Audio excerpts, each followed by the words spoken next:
Hello everyone, I am Sanjeev. You are most welcome in Science Vision.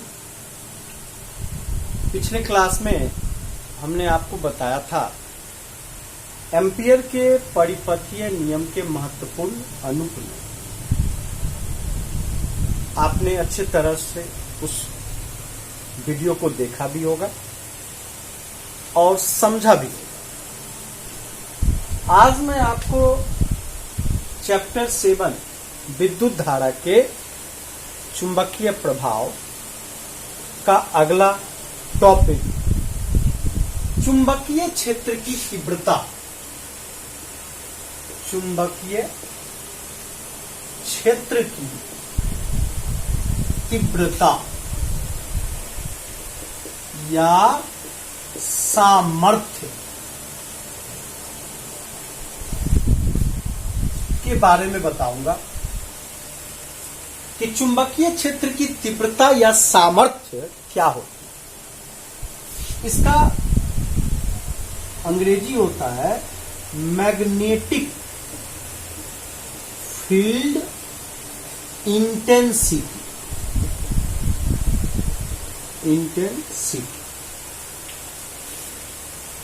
सबसे पहली बात मैंने आपको बताया कि चुंबकीय क्षेत्र क्या है, तो इसका साधारण सा आंसर है कि जब किसी धारावाही चालक से होकर धारा प्रवाहित की जाती है तो धारावाही चालक के चारों ओर एक क्षेत्र उत्पन्न होता है जिसे चुंबकीय क्षेत्र है। अर्थात किसी चुंबक के चारों ओर का वह क्षेत्र जहां चुंबक चुंबकीय बल का अनुभव करता है वह चुंबकीय क्षेत्र कहलाता है। तो अब चुंबकीय क्षेत्र की तीव्रता क्या है? तो चुंबकीय क्षेत्र की तीव्रता या सामर्थ्य को समझाने के लिए हम एक आवेशित कण की बात करें। उसके लिए सबसे पहली बात कि एक सतह की कल्पना करते हैं। एक सतह लेते हैं, ये एक सतह है। इस सतह पर एक आवेशित कण प्लस क्यू लेते हैं और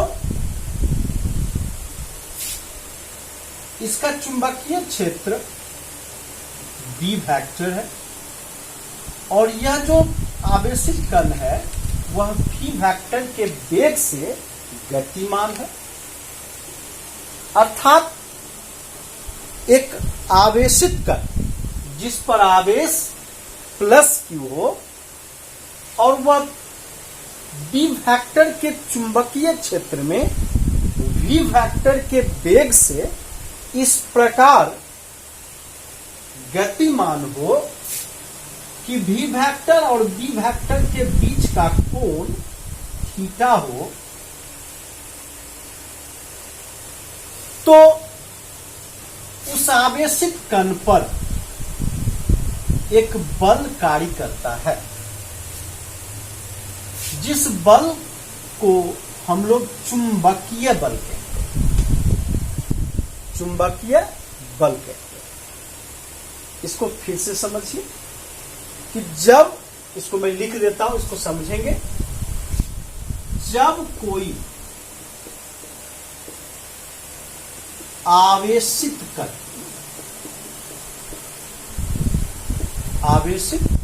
कण चुंबकीय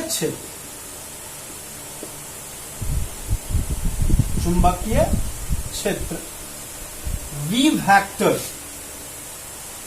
की दिशा में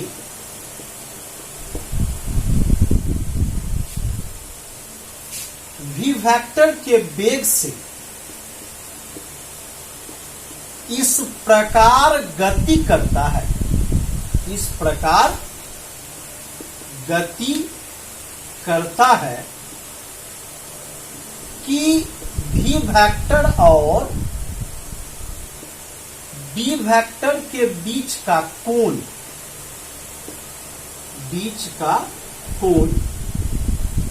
थीटा होता है,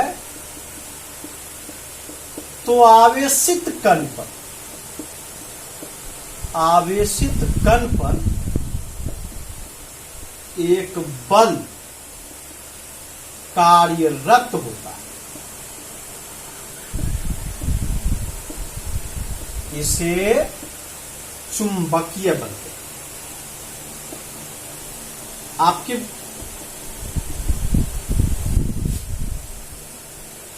समझ में ये बात आ रही होगी कि टॉपिक चुंबकीय क्षेत्र की तीव्रता है और परिभाषा चुंबकीय बल की ली जा रही है। तो मैं इस पर आऊंगा, इसे समझा जाए। इसे चुंबकीय बल कहते हैं। इसे Fm वेक्टर से सूचित किया जाता है, अर्थात Fm वेक्टर बराबर Q V vector across V। अब Fm वेक्टर की दिशा उस तल के लंबवत होगी,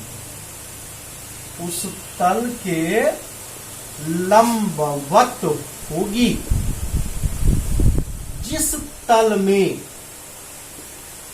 v वेक्टर और b वेक्टर स्थित हो। तो एक चीज तो क्लियर हो रही है कि अगर कोई कण जिसका आवेश स्मॉल q है, b वेक्टर के चुंबकीय क्षेत्र में v वेक्टर के वेग से गतिमान होता है, तो उस पर एक बल का अनुभव होता है, अर्थात वह आवेशित कण एक बल का अनुभव करेगा जिसे चुंबकीय बल कहते हैं। अब इसकी दिशा ज्ञात कैसे होगी? अब देखिए, सबसे पहली बात Fm बराबर होगा क्या? तो Q VB sin थीटा, और इसको हम लोग कहेंगे Q VB sin। यहां Fm वेक्टर की जो दिशा है, यह दक्षिण हस्त के नियम से प्राप्त हो, अर्थात दक्षिण हस्त का नियम क्या है, इसको समझिए। दक्षिण हस्त का जो नियम है कि यदि कोई धारावाही चालक को अपने दाहिने हाथ से इस प्रकार पकड़ें कि अंगूठा धारा की दिशा को बतलाती हो, तो मुड़ी हुई अंगुलियां चुंबकीय बल रेखाओं को बतलाएंगी, अर्थात इसकी दिशा हमें दक्षिण हस्त के नियम से प्राप्त होगी। इसे दक्षिण हाथ का नियम ही कहते हैं। मैं फिर से एक बार रिपीट कर रहा हूं, दक्षिण हस्त का नियम क्या है? एक धारावाही चालक को अपने दाहिने हाथ से इस प्रकार पकड़िए कि अंगूठा, ये देखिए, ये अंगूठा, अगर ये चालक है और इसको हम इस प्रकार से पकड़ते हैं, तो यदि अंगूठा धारा की दिशा को बतलाएगा, तो हमारी जो कर्लिंग फिंगर्स हैं, हमारी जो मुड़ी हुई उंगलियां हैं, वह चुंबकीय बल रेखाओं को बतलाएंगी, चुंबकीय बल रेखाओं की दिशा को बतलाएंगी। तो Fm बराबर QVB sin थीटा बराबर QVB sin थीटा हुआ। इससे अगर हम B का मान निकालना चाहें तो क्या होगा? Fm by QV sin theta. ये B का मान निकल गया, और B ही चुंबकीय क्षेत्र की तीव्रता हुई। B को क्या बोलेंगे? चुंबकीय क्षेत्र की तीव्रता। अब देखिए, यहां थोड़ी सी बात करेंगे हम लोग कि यदि Q बराबर 1 कूलम, V बराबर 1, मतलब Q का मान 1 और V का मान 1, तो हमारा जो B होगा वह क्या होगा, और थीटा का मान 90 डिग्री ले लें, तो चुंबकीय क्षेत्र की तीव्रता क्या होगी। अब देखिए, कहता है किसी चुंबकीय क्षेत्र में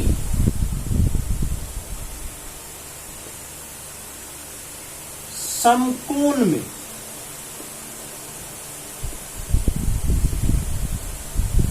इकाई वेग से गतिमान इकाई आवेश पर अनुभव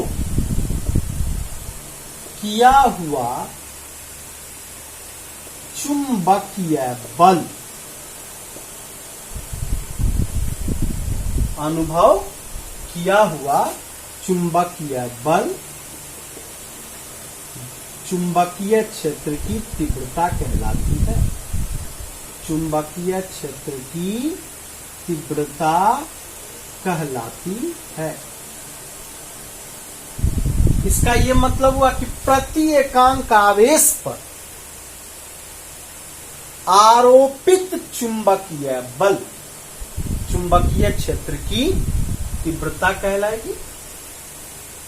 और यहां किसी चुंबकीय क्षेत्र की बात हो रही है, तो किसी चुंबकीय क्षेत्र में समकोण, अर्थात क्या, ये दोनों 90 डिग्री के कोण बना रहे हैं, तो समकोण में इकाई वेग से, अर्थात वेग का परिमाण 1 है, और इकाई आवेश पर अनुभव किया हुआ जो चुंबकीय बल होगा वह हमारा चुंबकीय क्षेत्र की तीव्रता होगी। और उसको सूचित किससे करेंगे, B से सूचित करेंगे।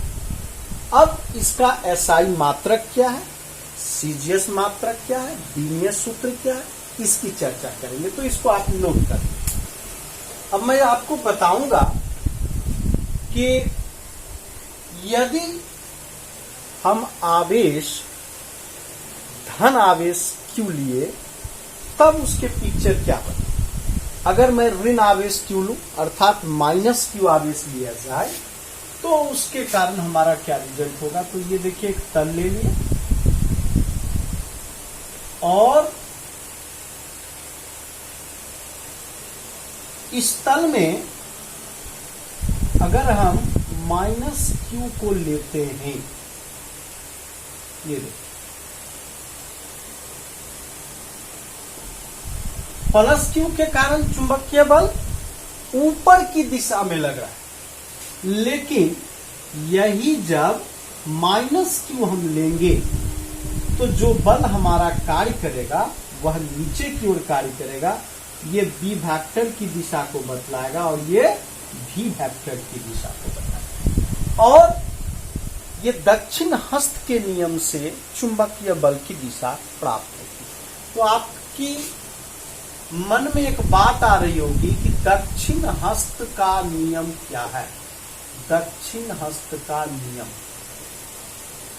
ये क्या होता है, कहता है यदि कोई धारावाही चालक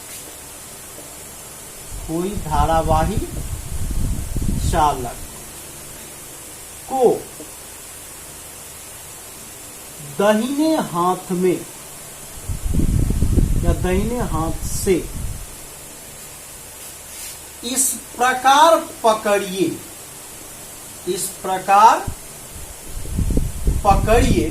मतलब क्या कि यदि कोई धारावाही चालक को दाहिने हाथ से, दाएं हाथ से इस प्रकार पकड़िए कि अंगूठा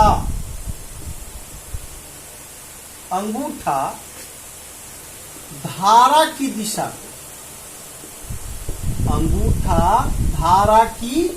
दिशा को बताती है,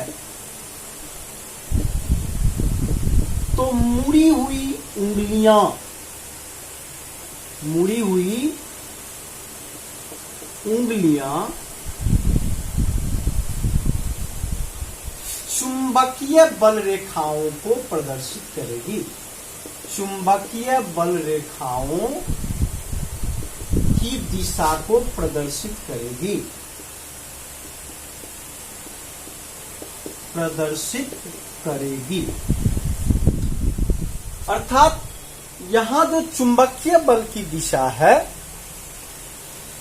यह दक्षिण हस्त के नियम से प्राप्त है। तो बात आती है कि Fm बराबर Q V B sine theta मैंने निकाला था, इससे B का मान निकाले थे Fm by Q V sine theta.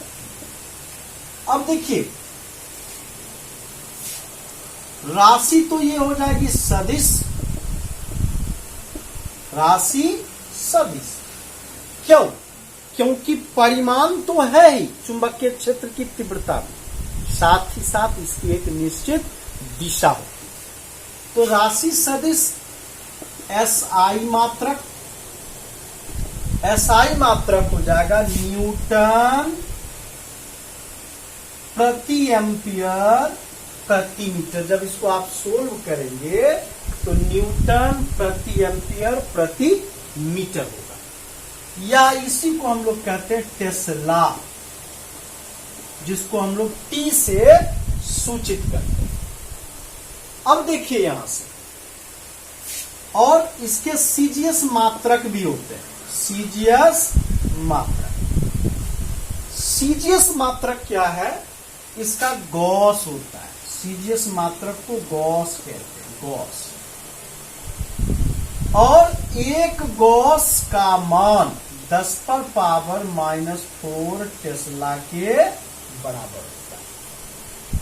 और इसका बीमीय सूत्र, बीमीय सूत्र क्या होगा? न्यूटन है तो mLT पर -2, प्रति एम्पियर है तो A पर -1, प्रति मीटर है तो L पर -1। अगर सबको सोल्व कर दें तो क्या हो जाएगा हमारा? M L तो L समाप्त हो जाएगा, T पर -2 और A पर -1। तो ये था चुंबकीय क्षेत्र की तीव्रता का बीमीय सूत्र। अब कुछ विशेष स्थितियां इसमें आपको देखनी पड़ेगी। अब विशेष स्थितियां क्या है इसको बताने से पहले इसे आप नोट करें। अब देखिए इसके कुछ स्पेशल कंडीशंस हैं। क्या है इसके स्पेशल कंडीशन? इसको ध्यान से समझिए। क्या है इसके स्पेशल कंडीशंस? तो पहला कंडीशन है कि जब थीटा बराबर 0 डिग्री, थीटा बराबर 0 डिग्री का मतलब हुआ कि जो आपने निकाला है B बराबर Fm by Q B sine 0 degree, और साइन 0 डिग्री का वैल्यू कितना? 0, अर्थात ये टोटल मान 0 है ना। और टोटल मान जब 0 होगा तो क्या कहता है कि जब आवेशित कण चुंबकीय क्षेत्र के समांतर होता है, चुंबकीय क्षेत्र के समांतर होता है, तो उस पर कोई चुंबकीय बल कार्य नहीं करेगा। कोई चुंबकीय बल कार्य नहीं करता है, जो कि आप देख रहे हैं कि Fm बिल्कुल 0 और B 0 का मतलब चुंबकीय क्षेत्र के समांतर आपका आवेशित कण है। तो एक बात आ गई। अब दूसरी बात कि जब थीटा बराबर 180 डिग्री 180 डिग्री, और 180 डिग्री का क्या मीन्स हुआ कि Fm बराबर क्यू भी बी या साइन थीटा, तो यहां से क्यू भी बी साइन 180 डिग्री।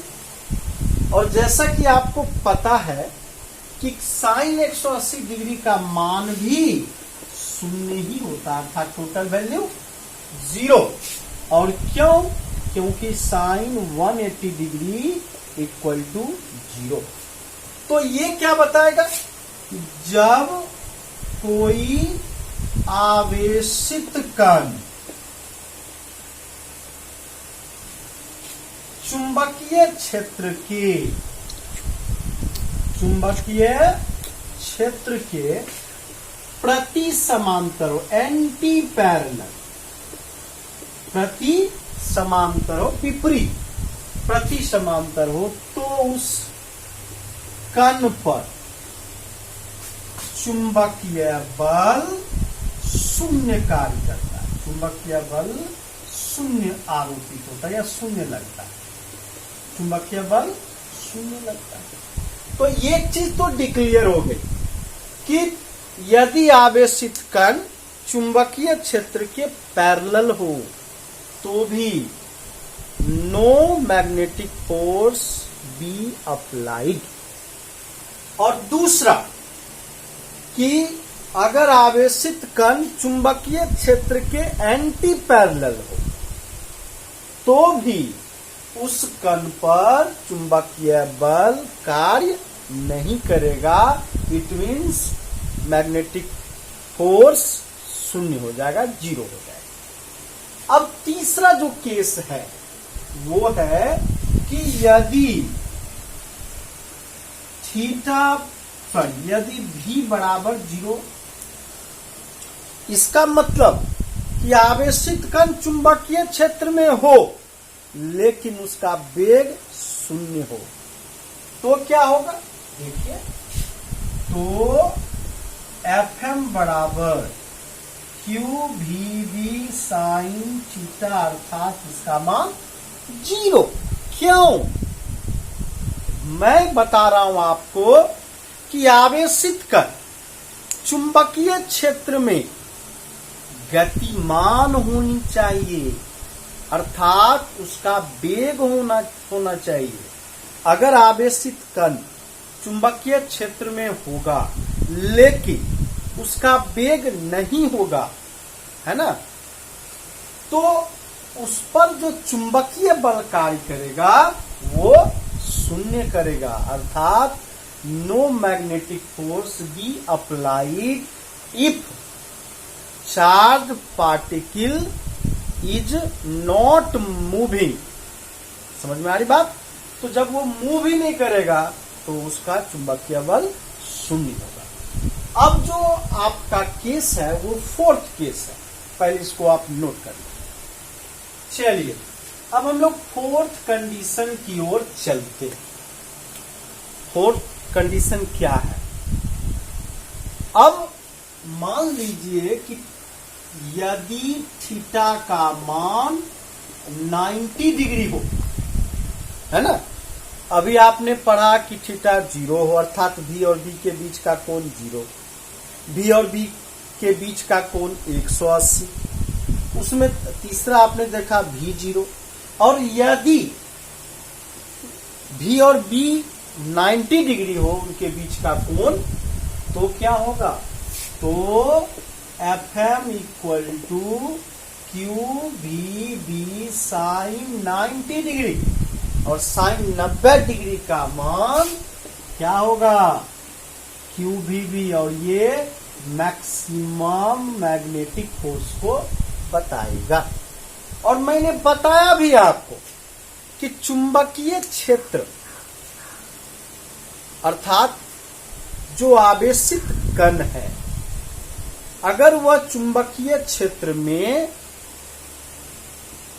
वेग के साथ है तो उस आवेशित कण पर जो बल आरोपित होगा वह तभी आरोपित होगा जब वह तल पर लंबवत होगा, अर्थात v और b के बीच का कोण 90 डिग्री होगा।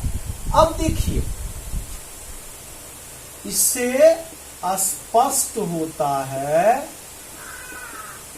कि आवेशित कण जब चुंबकीय क्षेत्र के लंबवत होता है, लंबवत होता है, तो आवेशित कण पर अधिकतम बल कार्य करता है, अधिकतम बल कार्य करता है। तो यहां तक तो आपने देख लिया, ये आपका चुंबकीय क्षेत्र की तीव्रता या चुंबकीय बल भी कहिए। चुंबकीय बल के बारे में भी हम लोग बात किए, चुंबकीय क्षेत्र की तीव्रता के बारे में भी बात किए। अब बात करते हैं जो कि हमारा अगला टॉपिक है, जिसे हम लोग कहेंगे अध्यारोपण का सिद्धांत। अध्यारोपण का सिद्धांत ये क्या होगा भाई? इसको सुपरपोजिशन प्रिंसिपल कहते हैं। सुपरपोजिशन प्रिंसिपल क्या है? तो कहता है अनेक स्रोतों से प्राप्त अनेक चुंबकीय क्षेत्र, अनेक चुंबकीय क्षेत्र का कुल चुंबकीय क्षेत्र का कुल चुंबकीय क्षेत्र बी वेक्टर अनेक चुंबकीय क्षेत्रों B1 vector, B2 vector, B3 vector and so on के बीजगणितीय योग के बराबर होता है। बीजगणितीय योग के बराबर होता है। इसका मतलब हो गया कि बी वेक्टर बराबर B1 vector plus B2 vector plus B3 vector and so. इसका क्या मतलब हुआ? इसका मतलब हुआ कि अनेक स्रोतों से जो प्राप्त चुंबकीय क्षेत्र होंगे, उनका जो कुल चुंबकीय क्षेत्र है वह अनेक चुंबकीय क्षेत्रों के बीजगणितीय योग के बराबर। इसी को हम लोग कहते हैं अध्यारोपण का सिद्धांत। जैसे सपोज की अनेक स्रोतों से जो प्राप्त अनेक चुंबकीय क्षेत्र है वो B1 वेक्टर है, B2 वेक्टर है, B3 वेक्टर है, B4 वेक्टर है, ढेर सारे मैग्नेटिक फील्ड्स के वैल्यू आ गए। तो उनका जो टोटल मैग्नेटिक फील्ड होगा वह algebraic sum of different magnetic force, different magnetic field के बराबर होगा। तो अर्थात B vector equal to B1 vector plus B2 vector plus B3 vector plus and so. इसको नोट कीजिए। अब मैं आपको लॉरेंज फोर्स बताऊं। देखिए सदिश योग होना चाहिए, क्योंकि चुंबकीय क्षेत्र की तीव्रता सदिश राशि है, तो यह साधारण बीजगणित योग के नियम का पालन नहीं करेगा। सॉरी, बाय मिस्टेक यहां सदिश योग आप कीजिएगा, सदिश योग के बराबर। तो चले हम लोग अगले टॉपिक की ओर चलते हैं। अगला टॉपिक जो आपका है वो है लॉरेंज फोर्स। ये लॉरेंज फोर्स क्या है ना? अब देखिए लॉरेंज फोर्स की बात हम करेंगे, उसमें बताता सबसे पहली बात, इस फोर्स की चर्चा लॉरेंज नाम के डेनमार्क के प्रसिद्ध भौतिक शास्त्री ने किया।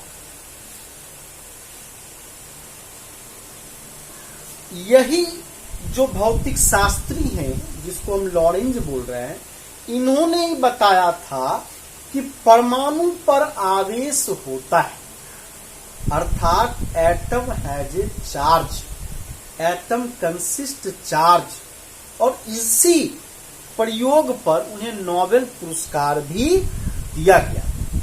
तो हम बात कर रहे हैं लॉरेंज फोर्स, लॉरेंज बल, लॉरेंज फोर्स। ये लॉरेंज फोर्स है क्या? तो इसके बारे में एक बात तो स्पष्ट हो गई कि इन्होंने बताया कि जब कोई आवेशित कण को चुंबकीय क्षेत्र और विद्युतीय क्षेत्र में गति कराया जाता है तो उस आवेशित कण पर एक बल आरोपित होता है, अर्थात वह आवेशित कण एक बल का अनुभव करता है और उस बल को लॉरेंज बल कहते हैं। अब आपके मन में एक बात जग रही होगी कि यह लॉरेंज बल ही क्यों कहा गया? बिल्कुल राइट, क्योंकि इस बल के बारे में लॉरेंज ने बताया, इसलिए इस बल को लॉरेंज बल कहा गया। तो मैंने क्या बताया आपको कि जब किसी आवेशित कण को, जब किसी आवेशित कण को विद्युत क्षेत्र और चुंबकीय क्षेत्र में गति कराया जाता है, गति कराया जाता है, तो उस आवेशित कण पर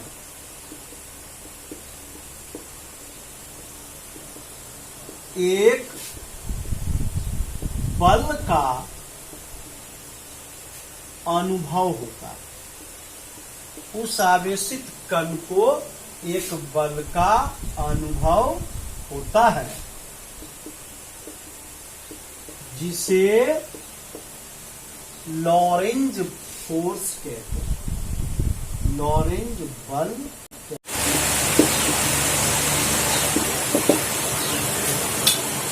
तो एक बात तो यहां क्लियर हो गई कि विद्युतीय क्षेत्र में जब स्थित होगा तो विद्युत बल, चुंबकीय क्षेत्र में जब स्थित होगा तो चुंबकीय बल, और जब दोनों बल को जोड़ेंगे तो वही हमारा क्या होगा? लॉरेंज बल। तो लॉरेंज बल बराबर लॉरेंज बल इक्वल टू विद्युत क्षेत्र में स्थित कण पर आरोपित बल, आरोपित बल प्लस चुंबकीय क्षेत्र में स्थित आवेशित कण पर आरोपित बल, आरोपित बल। इसका यह मतलब हुआ कि एफ ई से इलेक्ट्रिक फोर्स और एफ एम से मैग्नेटिक फोर्स, दोनों का सम ही हमारा लॉरेंज फोर्स कहलाएगा। अब देखिए कि सबसे पहली बात, दोनों का सम्मिलित रूप ही जब लॉरेंज बल है तो विद्युत बल क्या है भाई? विद्युत बल। तो जब Q आवेश से आवेशित, Q आवेश से आवेशित कण विद्युत क्षेत्र में होती है होती है तो उस पर आरोपित बल Fe वेक्टर बराबर Q into E vector. Fe बराबर Q इंटू ई वेक्टर, जहां E हो गया हमारा विद्युत क्षेत्र की तीव्रता, Q आवेश, और Fe हो गया विद्युत बल। इसको स्थिर विद्युत बल भी कहते हैं।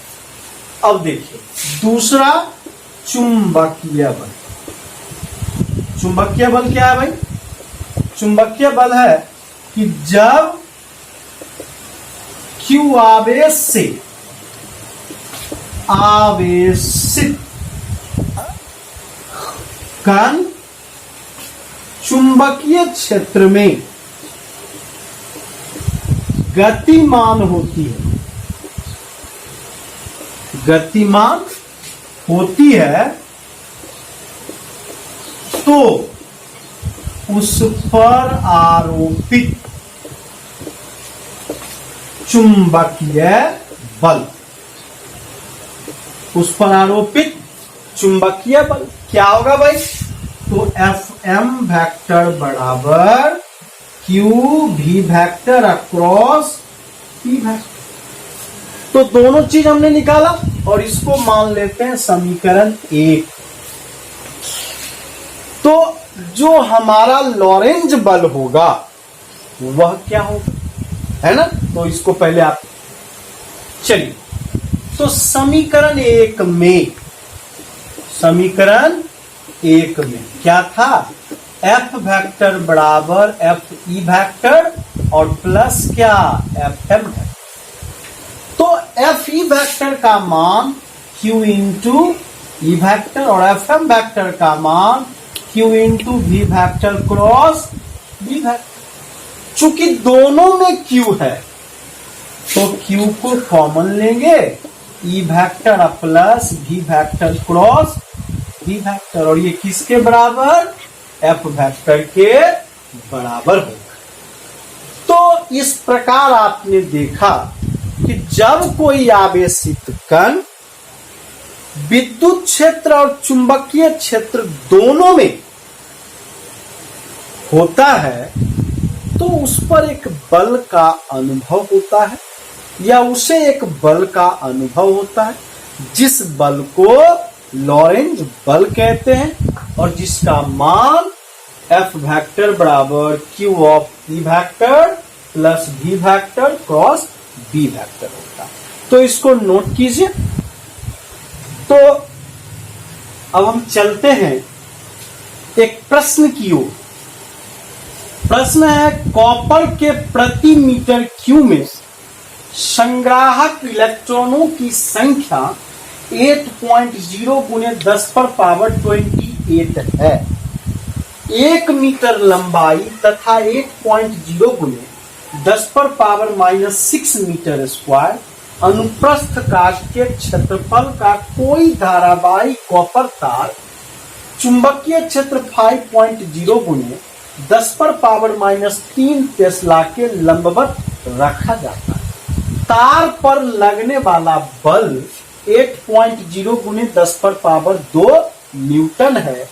तार में मुक्त इलेक्ट्रॉनों का अपवाही वेग क्या होगा? प्रश्न को पढ़ने के बाद आपको लगता होगा कि मैं इसे सोल्व करूंगा, तो आप बिल्कुल गलत सोच रहे हैं। मैं इसे सोल्व करने वाला नहीं हूं, ये सोल्व आप करोगे। और फॉर्मूला मैं आपको बता देता हूं कि F बराबर QVB साइन थीटा। निकालना क्या है ये आप देखिए, क्या क्या मान दिया हुआ है ये आप देखिए। मैं सिर्फ आपको हेल्प कर दिया। 1.563 गुने 10 पर पावर -4 मीटर प्रति सेकंड ये आंसर दिया हुआ है। आपको इस फॉर्मूला में मान बैठा के V का मान ज्ञात करना है। और मैं उन छात्रों को बताना चाहता हूं कि मैं पिछले वीडियो में भी 2 प्रश्न न्यूमेरिकल्स दिया था, बहुत सारे बच्चों ने उसके आंसर बताए, बहुत ही खुशी हुई कि बच्चे बना रहे हैं। बताइए, कमेंट बॉक्स में कमेंट कीजिए, इसे भी बना के, क्योंकि इसका आंसर ज्ञात है तो आप इसे जरूर बनाएं। अगर नहीं बनता है तो कमेंट बॉक्स में कमेंट कीजिए, जब मैं अगली वीडियो बनाऊंगा तो मैं इसे सोल्व करूंगा, लेकिन आप उसके पहले बनाने के लिए तैयार हो जाए। और दूसरी बात कि मैं आप लोगों को ऑनलाइन ऑब्जेक्टिव टाइप टेस्ट दूंगा। ऑब्जेक्टिव टाइप टेस्ट ही नहीं, मैं आपको ऑनलाइन टेस्ट लूंगा। कौन सा? तो शॉर्ट क्वेश्चन भी, और प्रयास करूंगा लॉन्ग क्वेश्चन ऑनलाइन। तो सबसे पहला कि जो ऑनलाइन ऑब्जेक्टिव टेस्ट मैं लेने वाला हूं वह चैप्टर 1 का होगा, जिसको आपको देना है। और कैसे दीजिएगा? तो इस वीडियो के डिस्क्रिप्शन बॉक्स में उसका लिंक दिया हुआ है। उस लिंक को जैसे ही आप प्रेस कीजिएगा तो आपके पास इसका फॉर्म खुल जाएगा। उस फॉर्म को आप भर लेंगे। भरने के बाद उसमें 35 क्वेश्चन है, उसको आप सोल्व करेंगे। सोल्व करके जो ही सबमिट करेंगे तो आपको गेट स्कोर निकालेगा। उसमें आंसर दिए गए हैं, आप कितने गलत प्रश्न का जवाब देते हैं, कितने आपके उस प्रश्न में गलत होते हैं, कितने सही होते हैं, टोटल स्कोर बता देगा। साथ ही साथ यह भी बताएगा कि सही आंसर क्या है। तो एंजॉय कीजिए, ऑनलाइन एग्जाम दीजिए, और उसकी विस्तृत चर्चा हम अगले वीडियो में और करेंगे। डिस्क्रिप्शन बॉक्स इस वीडियो का खोल के आप देख लेंगे, उसमें इसके लिंक दिए होंगे, उसको जरूर ओपन करें और ऑनलाइन टेस्ट दें। इससे पता चल जाएगा कि आप किस प्रकार से तैयारी कर रहे हैं। एक दूसरी बात, आप जितने बच्चे उस फॉर्म को फिलअप करेंगे उस सारे बच्चों का डेटा हमारे पास आएगा। उनके नाम आएंगे, मोबाइल नंबर आएंगे, पिताजी के नाम आएंगे, एड्रेस आएंगे। इसलिए आपसे अनुरोध है कि सारे बच्चे आप ऑनलाइन टेस्ट जरूर दें। ठीक है, धन्यवाद।